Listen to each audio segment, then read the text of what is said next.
Hello everyone. Sorry.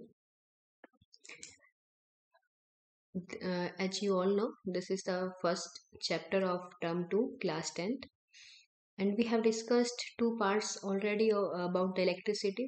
कुछ topics हम discuss कर चुके हैं फर्स्ट एंड सेकंड पार्ट में. This is the third part. तो इसमें हम नेक्स्ट टॉपिक्स डिस्कस करेंगे. तो जब भी आप कोई भी चैप्टर पढ़ते हैं तो मेरा आपसे निवेदन है कि आप स्टार्टिंग से इसको पढ़ें तो आपको अच्छे से समझ में आएगा. तो पार्ट 3 देखने से पहले अब तो वीडियो जो मैं इसकी डाल चुकी हूँ तो वो आप जरूर देख लें. इस वीडियो में हम स्टार्ट करेंगे रेसिस्टर्स इन पैरेलल. जैसे कि हमने लास्ट में स्टडी किया था, लास्ट वीडियो में जो कम्बिनेशन ऑफ रेसिस्टर्स होता है कम्बिनेशन ऑफ रेसिस्टर्स वो टू टाइप का होता है. एक सीरीज कम्बिनेशन होता है और एक पैरेलल. सीरीज कम्बिनेशन हम पढ़ चुके हैं, ठीक है ना. लास्ट वीडियो में हमने सीरीज कम्बिनेशन पढ़ा. सीरीज के अंदर हम ऐसे रेसिस्टर्स को ज्वाइन करते हैं कि एक का एंड दूसरे के एंड से ज्वाइन होता है ऐसे, ठीक है ना. This is series combination. तो ये हम आज सॉरी आज हम स्टडी करेंगे रेसिस्टर्स इन पैरेलल. तो ये हमारा पैरेलल कम्बिनेशन है. पैरेलल के अंदर जो पैरेलल कम्बिनेशन होता है उसके अंदर जो रेसिस्टर्स के दोनों एंड होते हैं वो दोनों के दोनों एंड बैटरी से कनेक्ट होते हैं. आप देखो इस रेसिस्टर का जो ये एंड है यहाँ से यहाँ, फिर यहाँ से यहाँ डायरेक्ट बैटरी से कनेक्ट है. ये वाला भी डायरेक्ट बैटरी से कनेक्ट है.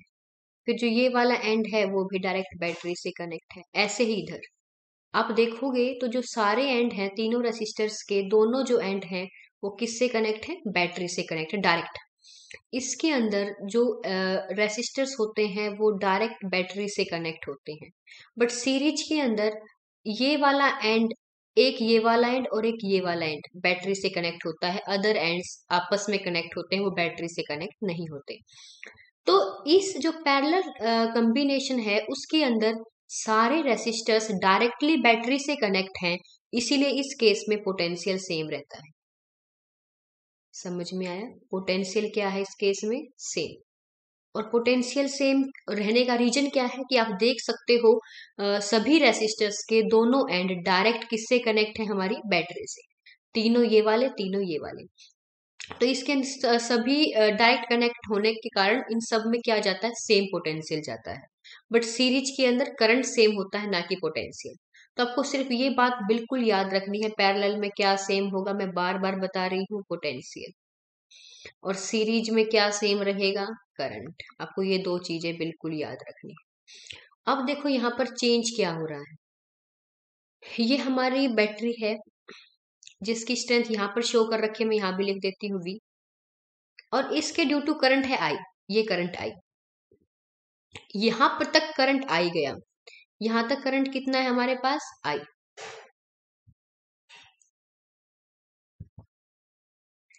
ये करंट I यहां भी I, पर यहां पर जाने के बाद जो ये करंट I है वो 3 पार्ट्स में डिवाइड हो गया. एक ये वाला, एक ये वाला और एक ये वाला. यहां पर देखो दिखाया गया है ये I1, यहां पर I2 और यहां पर I3. तो जो हमारा जो हमारा करंट I था वो कितने में डिवाइड हो गया? 3 पार्ट्स में डिवाइड हो गया, I1, I2 और I3. तो हम ये लिख सकते हैं ना, I is equal to I1 plus I2 plus I3. Clear? तो जो हमारा टोटल करंट I है that is divided into 3 parts, I1, I2 and I3. बस हमें यही यहाँ से याद रखना है. पोटेंशियल सेम है, यहाँ पर करंट डिवाइड हो रहा है, ठीक है. और सीरीज के अंदर करंट सेम था, पोटेंशियल डिवाइड हो रहा था. ये दोनों एक दूसरे के क्या है? अपोजिट है, सीरीज और पैरेलल में. तो अब देखो यहाँ पर हम इसी चीज का यूज करके डिराइव करेंगे. I is equal to I1 plus I2 plus I3. ठीक है. ये I है वो क्या है? देखो बार बार मैं आपको बता रही हूँ, ये जो I है वो क्या है? हमारा टोटल करंट. टोटल करंट है तो हम इसके, ये किसके इक्वल होगा? टोटल करंट है तो total potential that is V. By total resistance, मुझे नहीं पता टोटल रेसिस्टेंस क्या है, वो तो मैं निकालना चाह रही हूँ, है ना। तो पर मैं इसका टोटल रेसिस्टेंस मान लेती हूँ आर पूरे का, ये कंप्लीट, जो कंप्लीट है ना तीनों के ड्यू टू, मुझे नहीं पता क्या आएगा, बट मैं यहाँ पर अज्यूम कर लेती हूँ कि जो टोटल रेसिस्टेंस है इस पूरे सर्किट का वो आरपी है, रेसिस्टेंस इन पैरेलल, ठीक है, आरपी। तो वी बाई आरपी। अब देखो यहाँ पर है आई वन, यहाँ पर पोटेंशियल कितना है, अभी अभी मैंने बताया पोटेंशियल क्या रहेगा, सेम। ये सारे डायरेक्ट कनेक्ट हैं तो पोटेंशियल तीनों में क्या जाएगा, सेम। तो क्या रहेगा, वी। यहाँ पर रेसिस्टेंस कितना है इस केस में, आर वन, तो आई वन आ गया वी बाई आर वन के। जो आई टू है वो किसके इक्वल आ जाएगा, वी बाई आर टू के। तो आई थ्री क्या आ जाएगा, वी बाई आर थ्री के। समझ आई यहां से, हमने आई वन आई टू और आई थ्री निकाल लिया। सब में पोटेंशियल क्या जाएगा, सेम, क्योंकि पैरेलल कॉम्बिनेशन और पैरेलल में पोटेंशियल क्या रहता है बच्चों, सेम। तो वी यहाँ पर आर वन है तो वी बाई आर वन, ये आर टू है तो V by R two, R three है तो वी बाई आर थ्री। ठीक है, अब देखते हैं, I V by R P is equal to, I one किसके इक्वल होगा, V by R one plus V by R two plus V by R three. Potential remain same, तो सारा क्या हो जाएगा, कैंसिल आउट हो जाएगा। तो क्या आएगा हमारे पास, one by R P is equal to one by R one plus one by R two plus one by R three. तो जो टोटल हमारा जो पोटेंशियल है, सॉरी रेसिस्टेंस है पैरेलल कॉम्बिनेशन का, वो क्या है, सम ऑफ देयर रेसिप्रोकल्स। तो one by R P is equal to one by R one plus one by R two plus one by R three. ये हमारे पास है formula to find out total resistance in case of parallel combination. ये है parallel combination के लिए। अगर आपको दो चीजें याद हैं तो आप बिल्कुल अच्छे से कर पाओगे। पैरेलल के अंदर क्या रहेगा, potential same, second thing current क्या होगा आपका, डिवाइड होगा। ठीक है, सीरीज में हमने पढ़ा था लास्ट में, R is equal to R one plus R two plus R three. इसमें आपको क्या याद रखना है सीरीज वाले केस में, first point current same and second potential divide. अगर आपको ये चीज याद है तो जो चीज डिवाइड हो रही है उसको इक्वल, इसमें हमने क्या रखा था, v is equal to V one plus V two plus V three, क्योंकि डिवाइड हो रहा था तो टोटल हमने v को V one plus V two plus V three के इक्वल रख दिया। ये आई आर हो गया, ये आई आर वन हो गया, ये आई आर टू हो गया, ये आई आर थ्री हो गया। सारे करंट क्या है हमारे पास, सेम, तो करंट कैंसिल आउट हो गए। तो आर किसके इक्वल आ गया, R one plus R two plus R three. तो बिल्कुल टू टू लाइन्स के एक्सप्रेशन है हमारे पास, सिर्फ आपको समझना है। These are very very important point, आपको ये याद रखने हैं इंपॉर्टेंट पॉइंट यहाँ पर, कि क्या चीज सेम रहेगी, क्या चीज डिवाइड होगी। Clear point. होप कि आपको सीरीज और पैरेलल कॉम्बिनेशन समझ में आ गए होंगे। देखो मैंने बहुत शॉर्ट में सिर्फ 3 लाइंस में आपको ये एक्सप्रेशन करवाए, बच्चों को बहुत कंफ्यूजन रहता है इसमें। अगर आपने ये याद कर लिया, आप एक याद कर लो कि पैरेलल कॉम्बिनेशन में पोटेंशियल सेम रहता है, सिर्फ ये याद रखो, पैरेलल पोटेंशियल, पैरेलल पोटेंशियल। अगर इसमें पोटेंशियल सेम है तो करंट डिवाइड होगा, और इसका जस्ट अपोजिट किस क्या होगा, सीरीज में होगा। होप कि आपको समझ में आ गया होगा। Let's move to next topic. Draw a diagram of a circuit consisting of a battery of 3 cells of 2 volt each. 3 cell हैं आपके पास। मैंने कहा था ना बैटरी है वो किससे मिलके बनती है, सेल से मिलके बनती है। तो यहाँ पर आपके पास कितने सेल हैं, 3 सेल हैं। तो बैटरी बना, एक cell, second cell, third cell, ये बन गई हमारी बैटरी। टोटल स्ट्रेंथ कितनी होगी बैटरी की, 6 वोल्ट होगी हमारे पास बैटरी की टोटल स्ट्रेंथ। 2 वोल्ट ईच है ना, तो 3 सेल हो गए हमारे पास, तो 6 वोल्ट हो गई। अब इसके साथ क्या क्या कनेक्ट है, एक 5 ओम का रेसिस्टर है, एक 8 ओम का है और एक 12 ओम का है। ठीक है,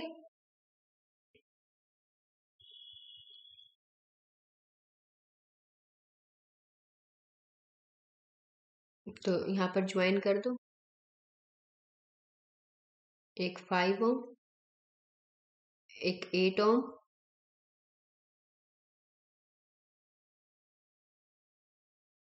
एक 12 ओम रेसिस्टर। ठीक है, ये आपका 5 ओम का आ गया, ये आपका 8 ओम का आ गया और ये आपका 12 ओम का रेसिस्टर आ गया। ठीक है, और यहाँ पर क्या लगा हुआ है, एक एंड अ प्लग की। तो की का यहाँ पर, सॉरी, यहाँ पर आपको प्लग की बनानी थी एक, इस टाइप में हम प्लग की बना देते हैं।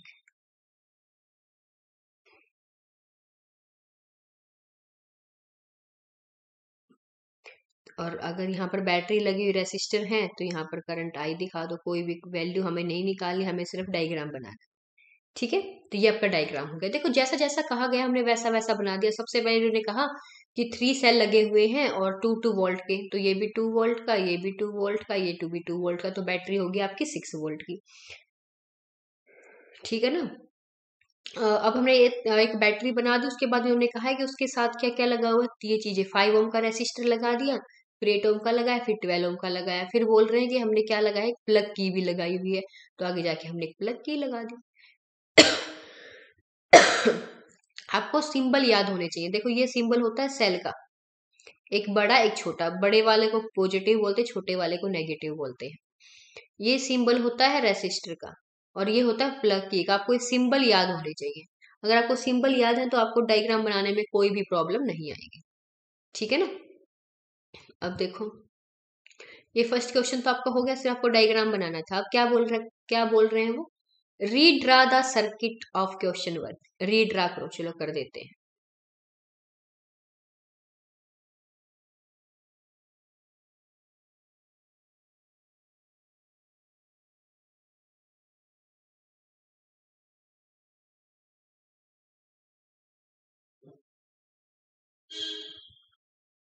ये हमने रीड्रा कर दिया सर्किट को। ठीक है, ये भी 2 वोल्ट, ये भी 2 वोल्ट, ये भी 2 वोल्ट, ये 5 ओम, ये 8 ओम और ये 12 ओम। अब इन्होंने क्या कहा है, अब ये कह रहे हैं putting an in an ammeter to measure the current. अब यहाँ पर आपको करंट मेजर करना है, तो करंट जाता है पॉजिटिव टू नेगेटिव, तो सबसे पहले हम यहाँ पर लगाएंगे एमीटर। ये लगा दिया एमीटर। ठीक है, यहाँ पर आपने एमीटर लगा दिया क्योंकि करंट यहाँ से फ्लो करेगा, तो टोटल करंट यहाँ पर हम मेजर कर लेंगे कितना करंट फ्लो कर रहा है सर्किट में। अब देखो क्या बोल रहे हैं, putting in an ammeter to measure the current through the resistors and a voltmeter to measure the potential difference. अब हमेशा याद रखें बच्चों, जो एमीटर होता है वो हमेशा सीरीज में लगता है। ये बहुत छोटे छोटे पॉइंट है जो आपको याद रखने हैं। जो वोल्ट मीटर होता है, मतलब जो पोटेंशियल मेजर, वोल्ट मीटर क्या मेजर करता है, पोटेंशियल मेजर करता है। एमीटर क्या मेजर करता है, आपका करंट मेजर करता है। तो एमीटर हमेशा सीरीज में लगाया जाता है, वोल्ट मीटर हमेशा जिसका भी पोटेंशियल आपको मेजर करना है उसके पैरेलल में लगेगा। तो इन्होंने क्या कहा है, and a voltmeter to measure the potential difference across the 12 ohm resistor. आपको इसके अक्रॉस मेजर करना है, इसके अक्रॉस, तो इसके पैरेलल में वोल्ट मीटर लगा देंगे। ठीक है, जिसके अक्रॉस आपको मेजर करना है, जो चीज जहां पर आपको मेजर करनी है, अगर आपको करंट मेजर करना है तो उसके सीरीज में आप एमीटर लगा दो। अगर आपको पोटेंशियल मेजर करना है तो उसके पैरेलल में आप वो वोल्ट मीटर लगा दो। तो इन्होंने कहा कि 12 ओम रेसिस्टर के पोटेंशियल डिफरेंस हमें मेजर करना है, तो हमने उसके पैरेलल में क्या लगा दिया, वोल्ट मीटर लगा दिया। अब देखो क्या करना, what would be the reading in the ammeter and the voltmeter. आपको वोल्ट मीटर और एमीटर की रीडिंग बतानी है, वोल्ट मीटर और एमीटर की रीडिंग्स। अब देखो आपके पास वोल्ट मीटर, टोटल वोल्टेज क्या है, अभी भी मैंने आपको बताया 2 वोल्ट 2 वोल्ट 2 वोल्ट, तो टोटल वोल्टेज कितनी होगी, यहाँ भी मैंने लिखा हुआ है 6 वोल्ट होगी ना टोटल वोल्टेज। 6 वोल्ट, तो 6 वोल्ट तो टोटल वोल्टेज है ना, ये तो हमें पोटेंशियल ड्रॉप अक्रॉस किसके बताना है, 12 वोल्ट 12 ओम रेसिस्टर के। तो टोटल रेसिस्टेंस और बताओ इसका क्या आएगा।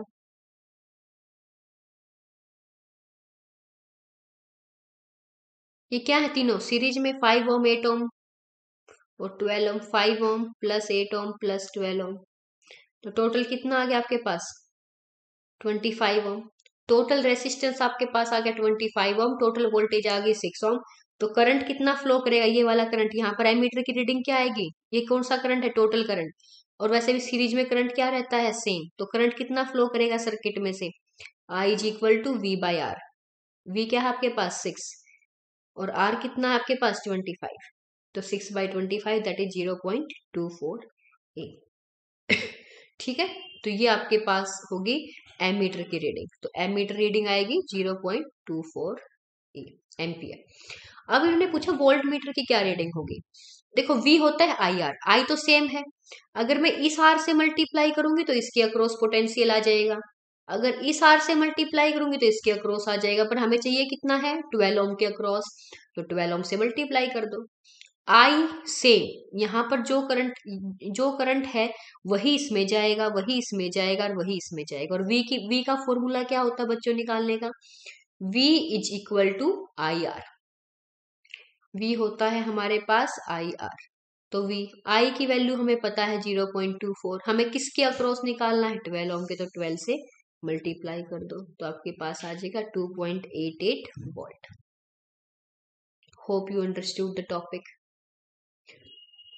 हमने टोटल पोटेंशियल निकाल लिया, टोटल रेसिस्टेंस निकाल लिया, फॉर्मूला हमें ओम्स लॉ से पता है I is equal to V by R, तो उससे हमने करंट निकाल लिया, हमारे पास एमीटर की रीडिंग आ गई। करंट सीरीज में लगे हुए सब में करंट सेम फ्लो करेगा I, तो हमारे पास I हो गया। तो जिस भी रेसिस्टेंस से हम रेसिस्टर से मल्टीप्लाई करोगे उसी के अक्रॉस क्या आ जाएगा हमारे पास, पोटेंशियल डिफरेंस आ जाएगा। तो हमें चाहिए 12 वोल्ट के अक्रॉस, तो 12 से मल्टीप्लाई कर दिया, वेरी सिंपल। समझ में आ गया ना। तो सिर्फ आपको ये चीज याद रखनी है, दोबारा मैं आपको बता रही हूँ, जो एमीटर है वो सीरीज में यूज होता है, जो आपका वोल्ट मीटर है वो हमेशा पैरेलल में यूज किया जाता है। क्लियर, तो ये याद रखें। Okay, let's move to next question. In the circuit diagram given in figure 12.10, suppose the resistors R1, R2 and R3 have the values 5 ohm, 10 ohm, 30 ohm respectively, which have been connected to a battery of 12 volt. Calculate the current through each resistor, the total current in the circuit and the total circuit resistance.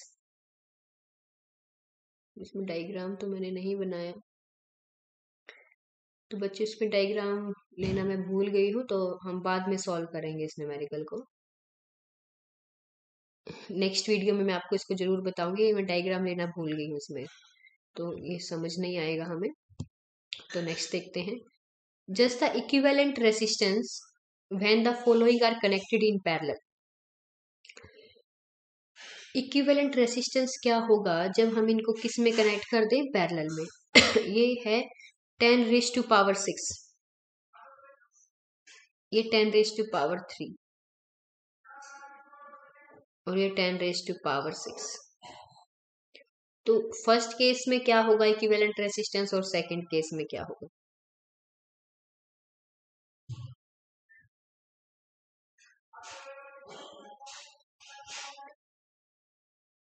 देखो, जब हम parallel में connect करते हैं तो हमारे पास formula होता है 1/r is equal to 1/r1 plus 1/r2। कितने भी आप कर लो, 1 प्लस 1/r3 मीन्स हम ऐड करते हैं उनका रेसिप्रोकल। अब मैं आपको एक एग्जांपल लेके बताऊं, हमारे पास है, एक है 1 और एक है 2, ठीक है। या मैं ले लूं आपके पास 4 और 2, मैंने ले लिया 4 और 2। तो अब हम इनका रेसिप्रोकल निकालेंगे, देखते टोटल रेसिस्टेंस हमारे पास क्या आएगा। 1/r is equal to 1/2 plus 1/4। तो बता 4, 2 प्लस 1 3/4, ठीक है। 3/4 आ गया, या r किसके इक्वल आएगा 4/3, तो 1.33। देखो जो ये r है ये आया हमारे पास 1.33, ये 2 से भी छोटा है और 4 से तो होगा ही होगा। तो मतलब जब हमने रेसिस्टेंस निकाला, इक्विवेलेंट रेसिस्टेंस निकाला पैरेलल में, तो जो हमारे पास इक्विवेलेंट रेसिस्टेंस की वैल्यू आई है वो जो स्मॉल वैल्यू है उससे भी कम आई। मैंने एग्जांपल दिया है आपको, मैंने लिए 2 और 4 लिया और जब इक्विवेलेंट रेसिस्टेंस निकाला उसकी वैल्यू आई 1.33, और जो 1.33 है उनमें से जिस रेसिस्टेंस की वैल्यू स्मॉल है उससे भी स्मॉल है, स्मॉल वैल्यू से क्या है, कम है इक्विवेलेंट रेसिस्टेंस हमारा। तो इस केस में इक्विवेलेंट रेसिस्टेंस क्या होगा, एक वैल्यू है 1 ओम, एक है 10⁻6 ओम। यहाँ पर स्मॉल वैल्यू कौन सी है, 1 ओम। तो इक्विवेलेंट रेसिस्टेंस हमारा 1 ओम से भी क्या होगा, लेस होगा। क्या होगा, लेस होगा। ठीक है, क्योंकि स्मॉल वैल्यू से भी क्या आ रहा है, कम आ रहा है। तो यहाँ पर क्या आएगा, लेस देन 1 ओम। यहाँ पर 1 ओम, 10⁻3 ओम एंड 10⁻6 ओम। यहाँ पर भी स्मॉल वैल्यू क्या है, 1 ओम। ये दोनों क्या है, इससे बड़े वैल्यू है। तो यहाँ पर भी इक्विवेलेंट रेसिस्टेंस क्या आएगा, स्मॉल देन 1 ओम। ओके, स्मॉलर देन 1 ओम। तो 1 ओम से स्मॉल होगा, मतलब जितनी भी हमारे पास वैल्यूज होंगी, जो हमारी स्मॉलेस्ट वैल्यू होगी इक्विवेलेंट रेसिस्टेंस उससे क्या होगा, कम होगा। ठीक है, कितने भी आप एग्जांपल ले लो, अगर मैं 1 और 2 ले लेती हूँ, 1 और 2 ले लिया तो 1/1 प्लस 1/2, तो क्या आएगा हमारे पास, 2 प्लस 1, 3/2, ये क्या आएगा, 2/3, तो 0.6 समथिंग आएगा हमारे पास। ठीक है ना, तो 0.6, तो ये हमारे पास वैल्यू आएगी। यहाँ पर 0.6 वैल्यू 1 से क्या है, लेस। तो जो भी वैल्यू हम कितने भी रेसिस्टेंस ले लें, जो इक्विवेलेंट रेसिस्टेंस होगा पैरेलल में वो स्मॉल होता है स्मॉलेस्ट वैल्यू से। क्लियर, तो ये आपको समझ में आ गया होगा। Next, an electric lamp of 100 Om,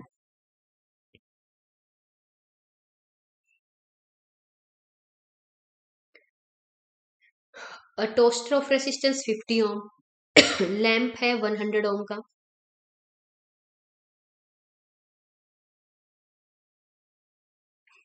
resistance है 50 ओम का,